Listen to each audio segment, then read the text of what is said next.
Okay, this is round 6 of the 30th Singapore Open. My opponent is Ruqhawa. He's quite a up and coming player who's just come into official tournament. So this should be quite a good game. Start off with my favorite e6 orientation and go into probably a shaman opening if possible. Yep. So let's see what variation he chooses to play. Okay, this is the usual book variation, so I'll just grab the edge to the bottom.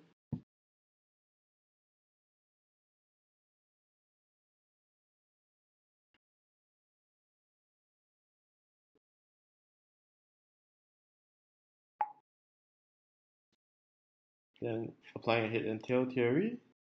It's quite similar to round 4's progression.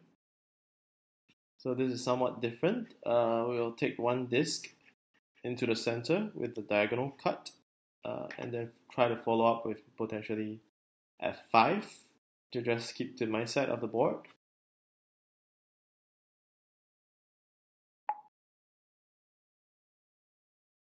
So over here we'll follow up with f5 to regroup.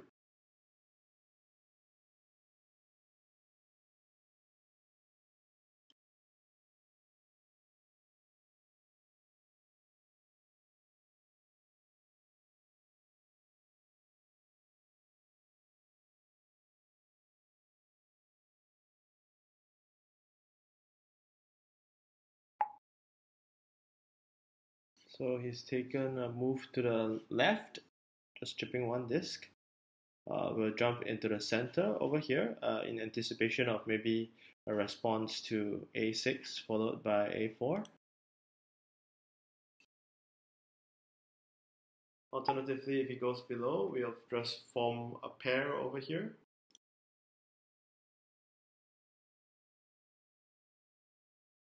Just to build the edge below.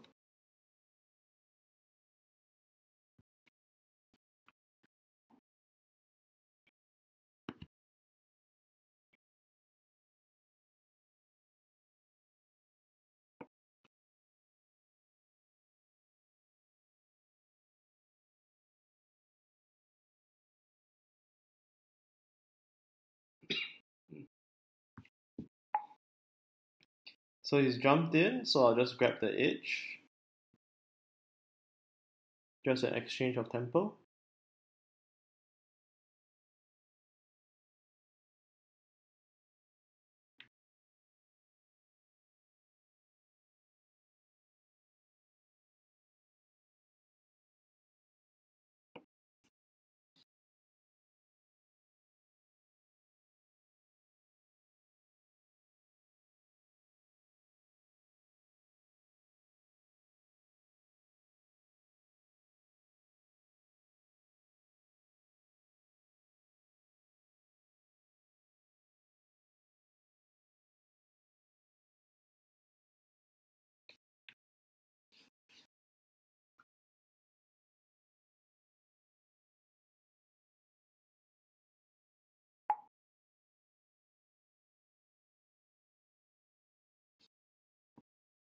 So white has played to a5.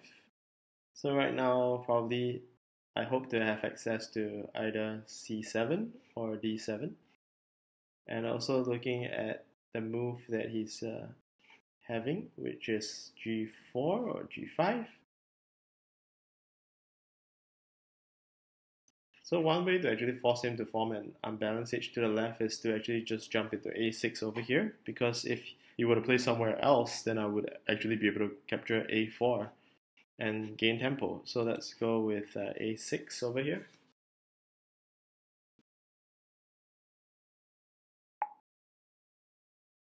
Okay, so he's realized that, and of course right now we want to try to create access to either of this c7 or f7 move.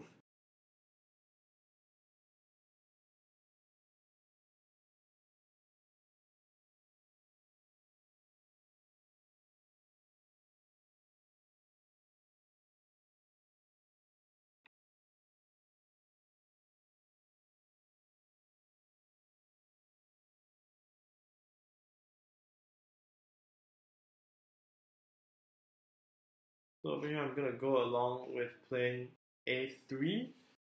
Reason being it's a setup move to actually gain access to f7. Probably because white also has the access over here to c7. This would probably be a good move to actually poison that move and also keep within the edges. Centralize this way.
So white has taken c2. We want to cut across to d2. So basically, sorry, white has white has taken b3 in response to my a3 cut, which allows me to actually set up a move to d2, which creates that d5 disc that gives me access to both f7 and potentially also a2 in the future if I require. So let's go ahead with d2.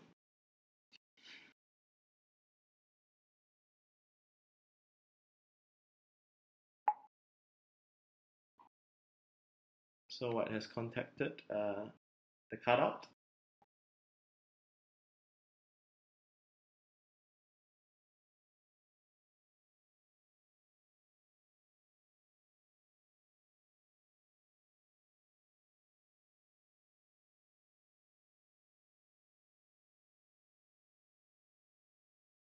So I'll go ahead to play to c2 over here, just to maintain into the center and also flipping the disc that are nestled in between the current disc. Hopefully not creating too many moves for my opponent.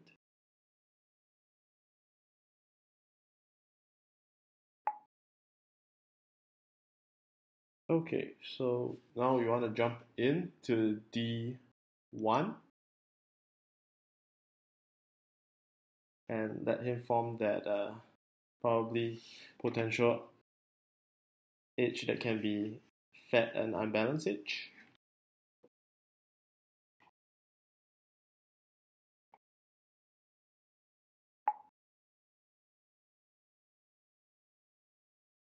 So white has made a quiet cut out. If I were to ignore this approach and he were to remove this disc, I would have a potential quiet move to f7. So to the right, I would actually advise probably waiting.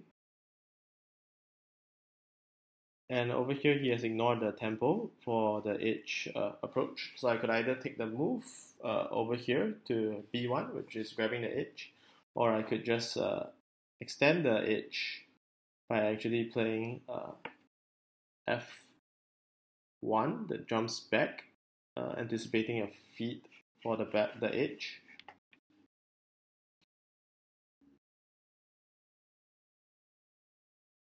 So if I were to just immediately play b1, that would unpoison c7 for him. So I would like to go with actually f1 over here. And if he feeds me the edge, he would actually create a white disc over here that would poison his c7. So slight preference for f1 over b1.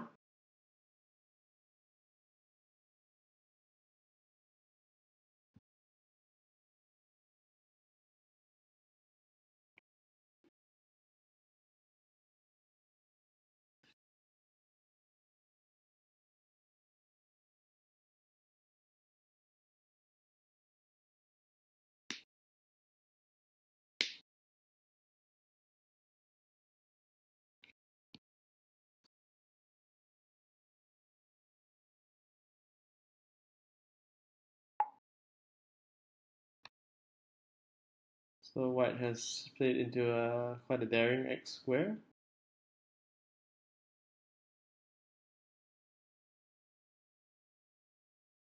We want to try to cut excess to obtain the corner, and hopefully without creating this on the B column, so that I can make consecutive moves to B1 and then A1.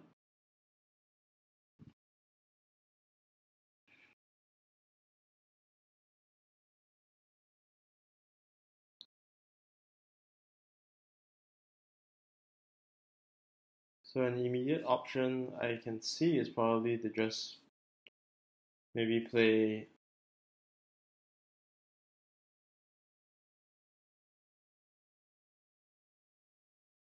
a direct cut would probably mean G3 or G5, but a waiting type of move would probably be G4. Another direct cut that I could choose to use is actually playing to F7 now, establishing this disc.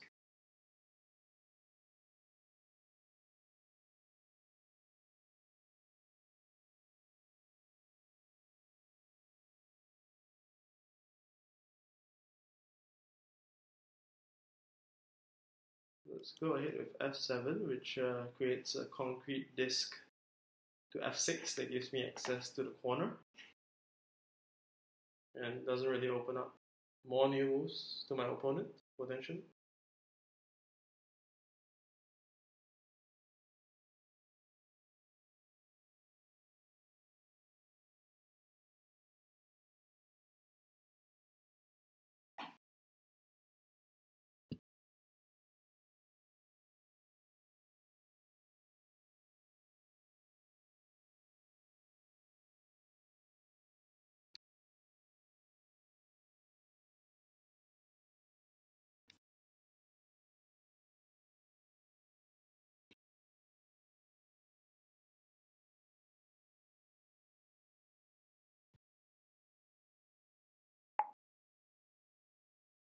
So white has selected to actually cut into a double x square situation. So if we want to jump in for the corner access, we could actually choose G3 at this point in time. So let's go ahead with G3, which provides the concrete secure of the corner access. Over here, there is no cutback for this E5 disc if he plays to E1. But there is a cutback for white if he continues towards G5. And potentially I could take H4 to actually cut back into that corner access.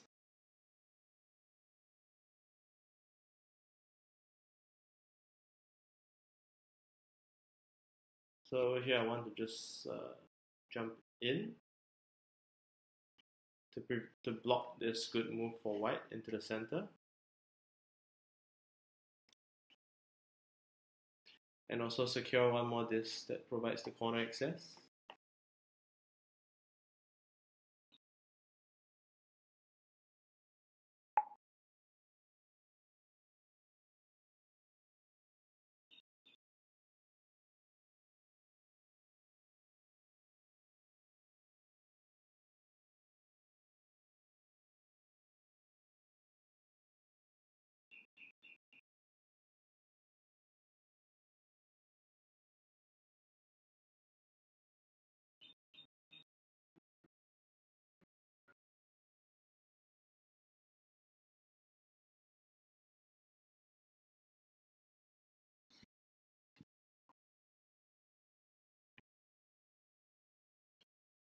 So white has played an unexpected b1 that is actually forcing tempo gains for himself, which is potentially quite effective.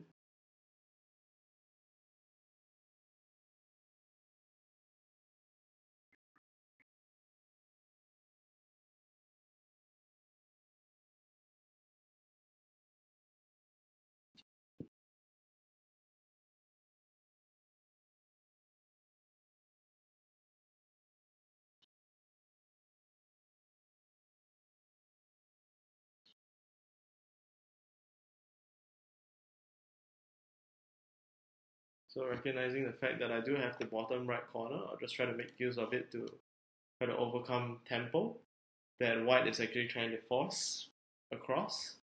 The top left is actually a 3 square region, which you can actually force feed the corner, but you can also play the b7 to actually poison the corner access.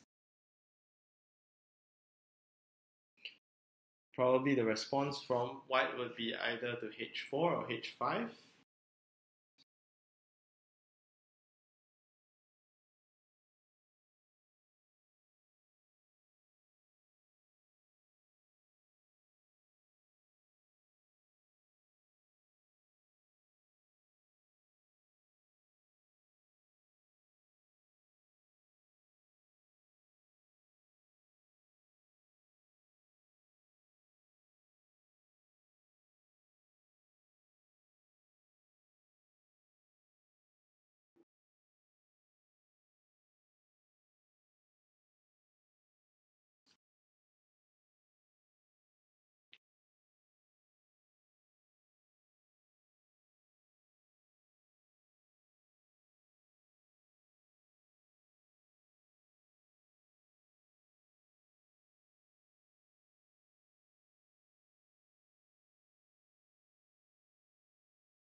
So right now white has played c7. The force feed doesn't seem like a problem now that I actually have a clear access to clear out the c6 disc and also the e4 disc. So let's just go ahead with playing this move without any fear of poison of b7.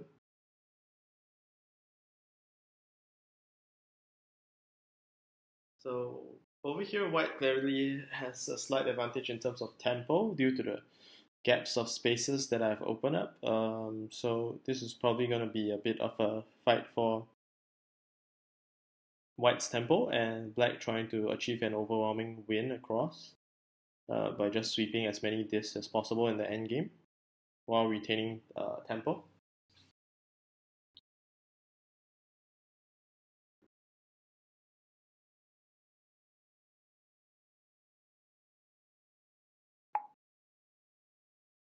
So right now white is cutting with h5, trying to obtain this d5 disc to just cover up this poison. Um, but timing wise, it does seem a little late at this point in time, so just go ahead and grab the corner to a8.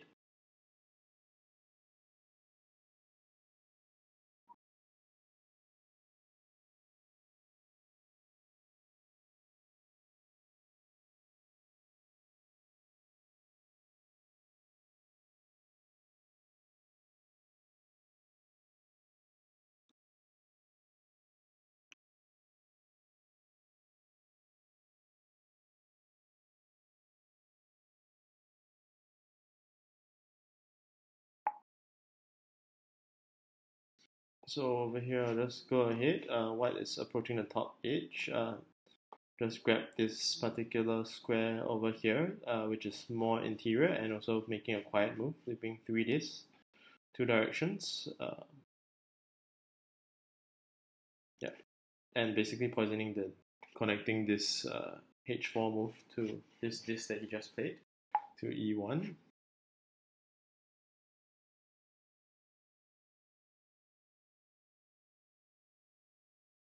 So right now the top left and the bottom left are actually parity regions, which I should actually um, wait for my opponent to play into before I actually play a move there. So I can probably go ahead and just jump into h4 now to probably force a move down to h6 potentially.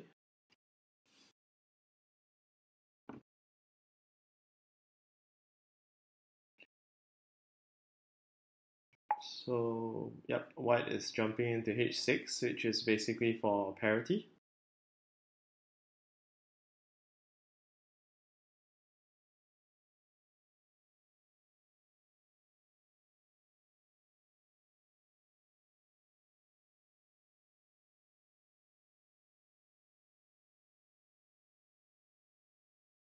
So you want to just try and nullify the effect of the move to b7 right now. Obviously, I don't have parity at this point in time.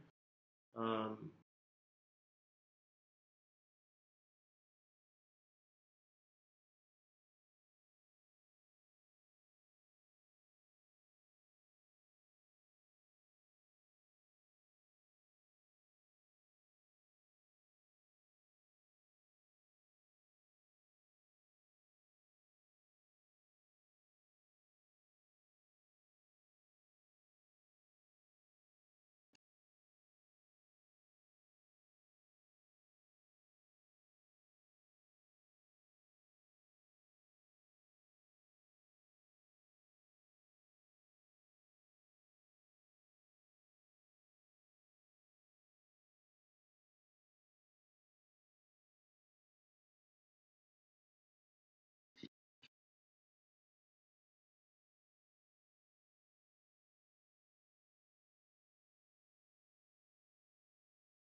so just counting the line, since there isn't any possibility to actually swindle my opponent to get parity, I would probably prefer to just go to the top left corner first, give him this, and just wrap around more in a clockwise manner.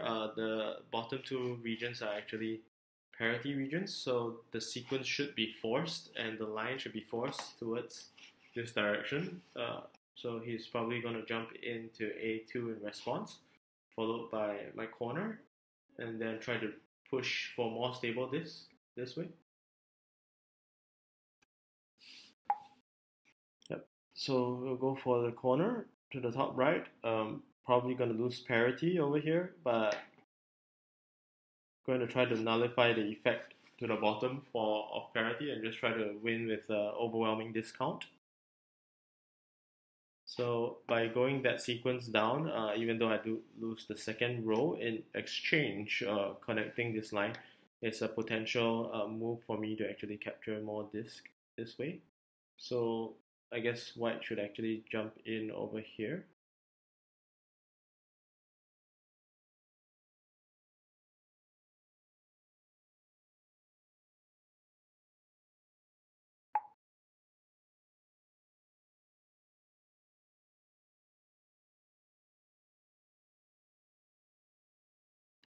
Okay, it almost seems like a mistake on my part for taking a corner a bit too hastily.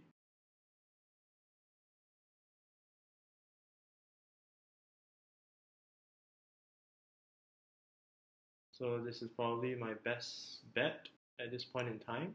Don't have much of an option. He'll probably follow up with G2. Yes, I don't have much of an option. I'll play to H4. So this is +4 -7, +1 -2. So we'll just go ahead with ending the game with B8. Good game, ruqhawa. Just got a bit lucky there. Probably made a mistake to the end game. Still quite a tight game. Thank you.